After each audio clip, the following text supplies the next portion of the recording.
Good morning everyone, welcome back to GK today. I hope आप सब बिल्कुल ठीक होंगे और आज हम डिस्कस करेंगे 15th और 16th ऑफ अगस्त के सबसे मोस्ट इम्पॉर्टेंट करंट अफेयर्स। चलिए अपना सेशन हम स्टार्ट करते हैं। विच स्टेट लॉन्च द गृह ज्योति स्कीम? किस राज्य ने गृह ज्योति योजना हाल ही में शुरू की है? तो कर्नाटका स्टेट की गवर्नमेंट ने लॉन्च किया है गृह ज्योति स्कीम को। ये एक तरह से फ्री पावर की स्कीम है जिसका एम है फ्री इलेक्ट्रिसिटी प्रोवाइड करना 200 यूनिट्स तक सभी घरों में स्टेट के अंदर। ठीक है, तो लगभग 2.14 करोड़ हाउस होल्ड ऐसे हैं जो कि बेनिफिटेड होंगे इस पर्टिकुलर स्कीम से, और इसमें से 1.41 करोड़ ने अब तक रजिस्टर भी कर लिया है इस स्कीम के लिए। और इसके अलावा गृह लक्ष्मी स्कीम भी न्यूज़ में थी, ये भी कर्नाटका स्टेट की है, और इसके अंदर में 2000 रुपये अलाउंस के तौर पे दिया जाएगा सभी बीपीएल फैमिलीज़ में जो वुमेन हेड हैं उनको। ठीक है, तो आपको याद रखना है गृह ज्योति स्कीम एज वेल एज गृह लक्ष्मी स्कीम दोनों ही स्कीम है कर्नाटका स्टेट की। यहाँ पे चलिए कुछ इंपॉर्टेंट स्कीम्स हम रिवाइज कर लेते हैं, एक बार देख लेते हैं वो कौन कौन से स्टेट को बिलोंग करती हैं। इसमें सबसे पहला है गोधन न्याय योजना। याद रखिएगा ये स्कीम जो है छत्तीसगढ़ स्टेट गवर्नमेंट की है, और इसमें जो है हाल ही में छत्तीसगढ़ की स्टेट गवर्नमेंट ने 15 करोड़ रुपए इस स्कीम के अंतर्गत ट्रांसफ़र किए हैं बेनिफिशरीज को। इसी वजह से योजना थोड़ी सी चर्चे में बनी हुई थी। आपसे पूछा जा सकता है ये स्कीम कौन से स्टेट की है, याद रखिएगा छत्तीसगढ़ की। यहाँ के चीफ मिनिस्टर कौन है? मिस्टर भूपेश बघेल। फिर इसके बाद सेकेंड है नया सवेरा स्कीम। ये बेसिकली किसी स्टेट की स्कीम नहीं है, जबकि एक सेंट्रल स्कीम है जो कि वर्क करती है under ministry of minority affairs. इसका एम है स्टूडेंट्स को सपोर्ट करना फ्रॉम 6 रिकॉग्नाइज्ड माइनॉरिटीज़, मतलब ऐसे बच्चों को सपोर्ट करना जो माइनॉरिटीज़ में आते हैं। इसमें 6 स्पेसिफिक माइनॉरिटी कैटेगरी कौन सी दी गई? सिख, जैन, मुस्लिम, क्रिश्चियन, बुद्धिस्ट और पारसी। ठीक है, याद रखिएगा हमारी मिनिस्टर कौन है माइनॉरिटी अफेयर्स के लिए? स्मृति ईरानी। ओके, फिर थर्ड स्कीम है यहाँ पे शुभ यात्रा स्कीम, जो कि केरला स्टेट की है, और इसका एम क्या है? ओवरसीज़ जो इमाइग्रेंट्स हैं उनको सपोर्ट और फैसिलिटेट करना स्टेट के द्वारा, ताकि जो इंटरनेशनल माइग्रेशन है वो इन्हांस हो सके। ठीक है, तो शुभ यात्रा स्कीम जो है वो केरला स्टेट की है।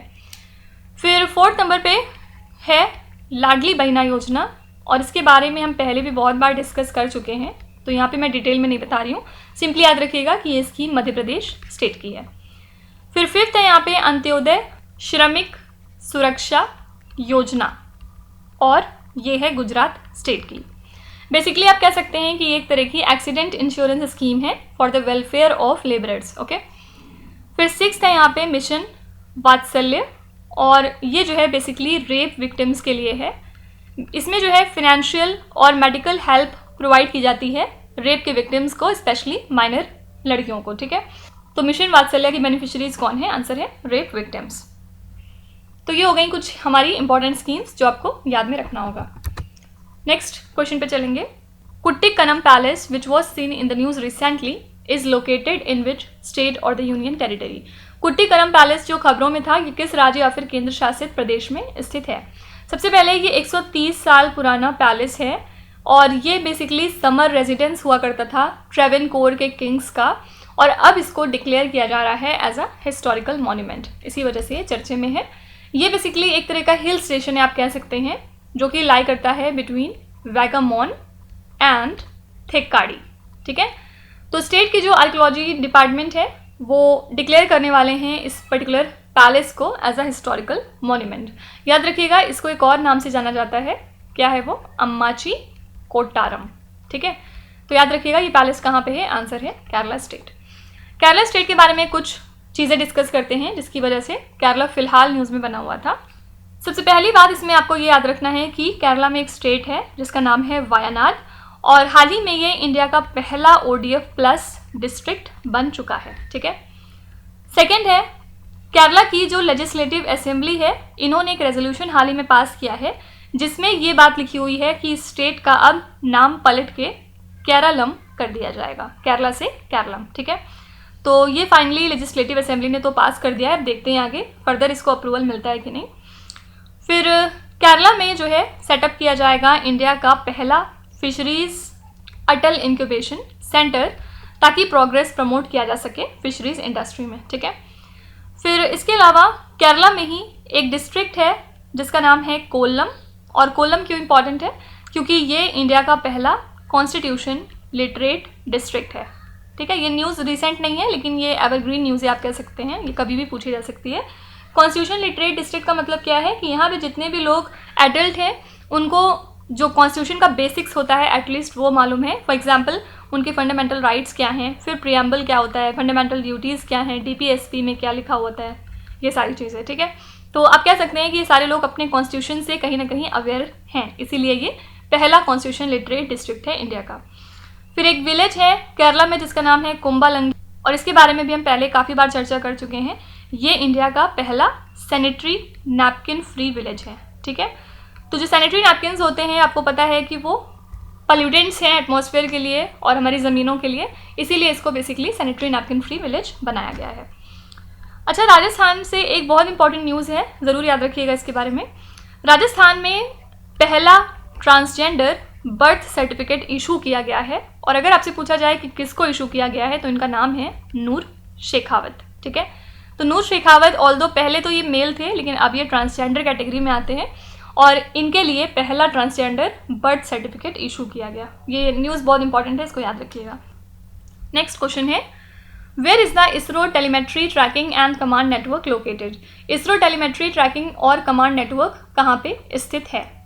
तो इसरो ने एक्चुअली कंप्लीट कर लिया है ल्यूनार ऑर्बिट इंसर्शन, जिसमें कि चंद्रयान 3 स्पेसक्राफ्ट को सक्सेसफुली पुट किया गया है मून की ऑर्बिट पे, ठीक है। तो इसको परफॉर्म किया गया है from this mission operation complex in the ISRO telemetry tracking and command network, जो कि है बेंगलुरु सिटी में, ठीक है। तो यहाँ पे आंसर हो जाएगा बेंगलुरु। चंद्रयान 3 के बारे में अगर हम कुछ बात करें तो ये इंडिया का 3rd ल्यूनार मिशन है, और इसको लिफ्ट ऑफ किया गया था from Satish Dhawan space centre in Sriharikota Andhra Pradesh. और इसमें जो है 2 पार्ट्स हैं बेसिकली। इसमें पहला है लैंडर जिसका नाम होता है विक्रम, और साथ ही इसमें एक रोवर है जिसका नाम है प्रज्ञान। याद रखने वाली बात क्या है कि इसमें किसी भी तरह का ऑर्बिटर मौजूद नहीं है, ठीक है। जबकि चंद्रयान 2 में हमने देखा था कि एक ऑर्बिटर भी हुआ करता था, लेकिन अब चंद्रयान 3 में किसी भी तरह का ऑर्बिटर नहीं है, और इसको सक्सेसफुली अब लॉन्च भी कर दिया गया है। नेक्स्ट क्वेश्चन है, what is the outlay of the Bharat net project? Bharat net परियोजना का परिव्यय कितना है? तो यूनियन कैबिनेट ने अप्रूव किया है कि 1.39 लाख करोड़ रुपीज़ एलोकेट किए जाएं फॉर भारत नेट प्रोजेक्ट। और ये कैसा प्रोजेक्ट है? इसमें basically last mile connectivity provide की जा रही है इन अक्रॉस 6.4 लाख विलेजेस। और Bharat net one of the biggest rural telecom project है पूरी दुनिया का, जिसको कि फेज्ड मैनर में इम्प्लीमेंट किया जा रहा है सभी 2.5 लाख ग्राम पंचायत को कंट्री के अंदर for last mile broadband connectivity, ठीक है। तो भारत नेट प्रोजेक्ट का आउटले कितना है? आंसर है 1.39 लाख करोड़ रुपीज़। इसके अलावा अगर पूछा जाए आपसे कि इंडिया का जीएसटी कलेक्शन कितना रहा जुलाई 2023 में, तो आंसर हो जाएगा 1.65 लाख करोड़ रुपीज़। और ये जो जुलाई में कलेक्शन हुआ था जीएसटी का, ये 2.2% ज़्यादा है अगर हम जून मंथ से कंपेयर करें तो, ठीक है। तो कुछ फैक्ट एंड फिगर के क्वेश्चन भी आपके एग्जाम में पूछे जाते हैं, तो इस टाइप के क्वेश्चन ध्यान में रखा करिए। नेक्स्ट है, Jeswin Aldrin who was seen in the news recently plays which sports? खबरों में नजर आए जैस्मिन एल्ड्रिन कौन सा खेल खेलते हैं? तो जैस्मिन एल्ड्रिन जो हैं ये एक लॉन्ग जंपर हैं। किस वजह से आजकल चर्चे में है? क्योंकि इन्होंने गोल्ड क्लिंच किया है world athletics continental tour bronze event पे, जो कि कहाँ पे हुआ है? स्विट्जरलैंड में, ठीक है। तो 8.22 मीटर्स का जंप था इनका, जिसमें इन्होंने गोल्ड जीता था सीटीएस एथलेटिक्स मीटिंग में, और आउटडोर सीजन ओपनर में इनका रिकॉर्ड है 8.42 मीटर्स का। सिंपली आपको ध्यान अभी क्या रखना है कि जैस्मिन एल्ड्रिन लॉन्ग जंप से रिलेटेड है, और किस वजह से आजकल चर्चे में है? क्योंकि इन्होंने गोल्ड जीता है world athletics continental tour bronze event में, जिसके लिए वेन्यू था स्विट्जरलैंड। चलिए यहाँ पे कुछ स्पोर्ट्स रिलेटेड करंट अफेयर्स एक बार रिवाइज कर लेते हैं। सबसे पहले बात करेंगे एशियन चैंपियंस ट्रॉफी की, जिसको कि इंडिया ने जीत लिया है किस कंट्री को हरा के? मलेशिया को, ठीक है। फिर इसके अलावा जूनियर एशिया जूडो चैंपियनशिप्स 2023 की बात करें तो याद रखिएगा इसमें गोल्ड हाल ही में जीता है इंडिया ने अपने किस प्लेयर के द्वारा? अस्मिता, और अस्मिता जो हैं ये त्रिपुरा से हैं, ठीक है। फिर अगर हम बात करें कि हाल ही में 83rd ग्रैंड मास्टर इंडिया के कौन बन चुके हैं, तो ये हैं आदित्य सामंत, इनका नाम ज़रूर याद रखिएगा। कौन से स्टेट को ये बिलोंग करते हैं? तो आंसर है महाराष्ट्र। ठीक है, फिर इसके अलावा हाल ही में हंगेरियन ग्रैंड प्रिक्स किसने जीता है? तो evergreen and very famous max Verstappen. Max Verstappen ने जाहिर सी बात है धूम मचाई हुई है एकदम, और इन्होंने कुछ दिनों पहले बेल्जियन ग्रैंड प्रिक्स भी जीता है along with British grand prix. ठीक है, फिर इसके अलावा आपको ये ध्यान में रखना है कि शाहरुख खान को नियुक्त किया गया है as a brand ambassador of ICC World Cup 2023। और नए प्रेसिडेंट कौन बन गए हैं बास्केटबॉल फेडरेशन ऑफ इंडिया के? तो ये हैं आधा अर्जुना। ठीक है, ये हमारे नए प्रेसिडेंट हैं बीएफआई के। फिर इसके अलावा अगर हम बात करें 25th एशियन एथलेटिक्स चैम्पियनशिप 2023 की, तो याद रखिएगा इसमें इंडिया की रैंक थी 3rd, और इसमें टॉप 2 कंट्रीज कौन सी थी? फर्स्ट पे था चाइना, सेकंड पे जापान और थर्ड पे इंडिया। इंडिया ने टोटल जीते थे 27 मेडल्स, जिसमें से 6 जो है गोल्ड थे, 12 सिल्वर थे और 19 जो है वो ब्रॉन्ज थे। अगर आपसे पूछा जाए कि वेन्यू क्या था एशियन एथलेटिक्स चैंपियनशिप के लिए, तो वेन्यू इस साल था Bangkok, Thailand country. Okay, next question है सामडेक हुन Sen who was seen in the news recently is the prime minister of which country? खबरों में नजर आए समदेश हुन सेन किस देश के प्रधानमंत्री हैं? तो कैम्बोडिया कंट्री के इलेक्टोरल बॉडी ने अनाउंस किया है फाइनल रिजल्ट्स हाल ही में हुए इलेक्शन का, जिसमें इन्होंने ये बताया कि हुन सेन एक बार फिर से जीत चुके हैं और अभी 5 सालों के लिए पोजीशन पे बने रहेंगे। ठीक है, तो इनकी पार्टी ने 120 आउट ऑफ 125 अवेलेबल सीट्स को ऑक्यूपाई किया था जनरल इलेक्शंस में। तो सैमडेक हुन सेन नए प्राइम मिनिस्टर हैं कैम्बोडिया कंट्री के। यहाँ पे कुछ रिसेंट अपॉइंटमेंट्स देखते हैं। सबसे पहले बहुत सारे कोर्ट्स में नए चीफ जस्टिस नियुक्त हुए हैं, एक बार उनको रिवाइज कर लेते हैं। फर्स्ट है यहाँ पे जस्टिस सुभाशीष तलपात्रा, और ये बन गए हैं नए chief justice Odisha high court के। ठीक है, फिर सेकंड है मिस्टर संजय कुमार अग्रवाल, बेसिकली ये चेयरमैन हैं central board of indirect taxes and customs के, ये हाल ही में नियुक्त हुए हैं। फिर थर्ड है इसमें जस्टिस देवेंद्र कुमार उपाध्याय, और ये नए चीफ जस्टिस बन चुके हैं बॉम्बे हाई कोर्ट के। ठीक है, फिर फोर्थ यहाँ पे है जस्टिस आशीष जितेंद्र देसाई, और ये नए चीफ जस्टिस हैं केरला हाई कोर्ट के। ओके, फिर इसके बाद नेक्स्ट हैं जस्टिस आलोक आराधे, और ये नए चीफ जस्टिस हैं तेलंगाना हाई कोर्ट के। साथ ही अगर आपसे पूछा जाए कि 25th डायरेक्टर जनरल कौन है इंडियन कोस्ट गार्ड के, तो ये हैं राकेश पाल, इनका नाम ज़रूर याद रखिएगा। ठीक है, नेक्स्ट क्वेश्चन है which Indian chess player overtook Viswanathan Anand as the highest rated Indian chess player in the FIDE rankings? कौन सा भारतीय शतरंज खिलाड़ी फिडे रैंकिंग में विश्वनाथन आनंद को पछाड़कर सर्वोच्च रेटिंग वाले भारतीय शतरंज खिलाड़ी बन गया है? ये है ग्रैंड मास्टर डी कुकेश, इन्होंने विश्वनाथन आनंद को ओवरटेक कर लिया है as the highest rated Indian chess player in the FIDE rankings. साथ ही ये जो है सेकेंड यंगेस्ट ग्रैंड मास्टर हैं ग्लोबली और यंगेस्ट इंडियन हैं टू अचीव दिस फीट। तो ये जो है नंबर 1 चेस प्लेयर बने थे इंडिया के अंदर after posting a win against Misratdin Iskandarov, जो कि अजरबैजान से हैं, इन द वर्ल्ड कप जो कि हुई थी बाकू अजरबैजान में। ठीक है, तो हाल ही में डिगोकेश ने विश्वनाथन आनंद को ओवरटेक कर लिया है as being the highest rated Indian chess player in the FIDE rankings. आपको बताना है कि डिगोकेश जो है किस नंबर के ग्रैंड मास्टर हैं इंडिया के। सब लोग अपने जवाब कमेंट्स में मेंशन करेंगे। नेक्स्ट क्वेश्चन है विच union ministry release the digital portal of CRCS? किस केंद्रीय मंत्रालय ने CRCS का डिजिटल पोर्टल हाल ही में जारी कर दिया है? तो हाल ही में यूनियन होम मिनिस्ट्री और मिनिस्ट्री ऑफ कॉपरेशन ने इनॉग्रेट किया digital portal central registrar of cooperative societies office का, कहाँ पे? पुणे महाराष्ट्र में। इसी के साथ ये एक सिग्निफिकेंट स्टेप रहा towards digitising the operations of multi state cooperatives. तो एज अ रिजल्ट सभी task related to cooperative societies, जैसे कि नए ब्रांच को ओपन करना और एक्सपैंड करना उसको दूसरे स्टेट्स में, और ऑडिट्स जो होते हैं वो सब के सब अब ऑनलाइन मोड में कंडक्ट किए जाएंगे। ठीक है, तो हाल ही में digital portal central registrar of cooperative societies का इनॉग्रेट किया है मिनिस्ट्री ऑफ कॉपरेशन ने। ठीक है, फिर इसके अलावा कौन सी मिनिस्ट्री है जिसने हाल ही में ऑर्गेनाइज किया है digital India RISC symposium? Answer है ministry of electronics and IT। इसको बेसिकली ऑर्गेनाइज किया है IIT मद्रास ने इस मिनिस्ट्री के साथ मिलके, जिसका एम है माइक्रो प्रोसेसर्स को क्रिएट करना for the future in India. ठीक है, ठीक है। इसके अलावा एक चीज़ और याद रखिएगा, फिनेंस मिनिस्ट्री ने हाल ही में कुछ एंटी डंपिंग ड्यूटी इम्पोज कर दी है on certain optical fibre imports जो कि हम इम्पोर्ट करते हैं from China, South Korea and Indonesia. और ये रिकमेंडेशन दी थी directorate general of trade remedies ने। इसका एम क्या है, रिलीफ प्रोवाइड करना हमारे डोमेस्टिक ऑप्टिकल फाइबर इंडस्ट्री को, क्योंकि बहुत बुरा इम्पैक्ट पड़ रहा था उनके ऊपर because of low price and low quality imports. ठीक, तो हो सकता है आपसे पूछ लें कि फिनेंस मिनिस्ट्री ने किस प्रोडक्ट के ऊपर एंटी डंपिंग ड्यूटी को इम्पोज किया है जो हम इम्पोर्ट करते थे from China, South Korea and Indonesia. तो आंसर है ऑप्टिकल फाइबर। नेक्स्ट है, river rejuvenation project Devika is being undertaken in which state और द यूनियन टेरिटरी। नदी पुनर्जीवन परियोजना देविका किस राज्य या फिर केंद्र शासित प्रदेश में शुरू की जा रही है? तो ये एक्चुअली कंप्लीट होने वाली है देखा जाए तो, और इसको बिल्ड किया जा रहा है 190 करोड़ रुपीज़ लागत के साथ on the lines of Namami Ganga. साथ ही urban environmental engineering department of union territory of Jammu and Kashmir जो है वो अंडरटेक कर रहा है इस प्रोजेक्ट को।